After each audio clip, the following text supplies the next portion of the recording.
রাহুল সরে বস। রাহুল, অঞ্জলি আসতে এরকম মদ্দাদের মতো কেন করছি?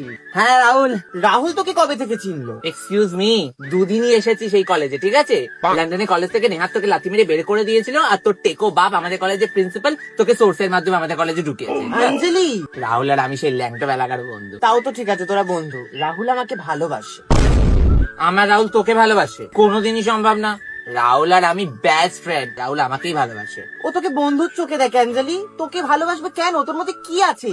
এই তো ছেলেদের মতো ছোট ছোট চুল, পায়ে ওয়্যাক্স করিস না, মদ্দাদের মতো তুই কথাবার্তা বলিস। আমাকে দেখে শেখ, আমাকে দেখেই তো রাহুল আমার প্রেমে পড়ে গেছে। শোন, শর্ট স্কার্ট পরে চিকন থাই দেখে করিডোরে টক টক করে হেঁটে গেলি না ভালোবাসা হয়ে যায় না। রাহুল না আমাকে প্রপোজ করেছে। হ্যাঁ, তা তো করবেই। তোর বাপ এই কলেজের প্রিন্সিপাল, আর রাহুলকে সেমিস্টার পাস করতে হবে। তাই জন্য তো রাহুল তোকে ভালোবেসেছে, যাতে তার দূর রাহুল সেমিস্টার গুলো পাস করতে পারে। সিম্পল। অঞ্জলি, ও তো আমার সাথে রাতের বেলা মই বেয়ে দেখা করতে আসতো। শোনা, ওটাকে ভালোবাসা বলে না, ওটাকে না পাতি বাংলায় নোংরামি বলে। যতই তুই রাহুল রাহুল করিস না কেন, শেষ হাসিটা আমিই হাসবো। দেখিস আবার সিনেমার মাঝখানে টপকে না যাস। মানে?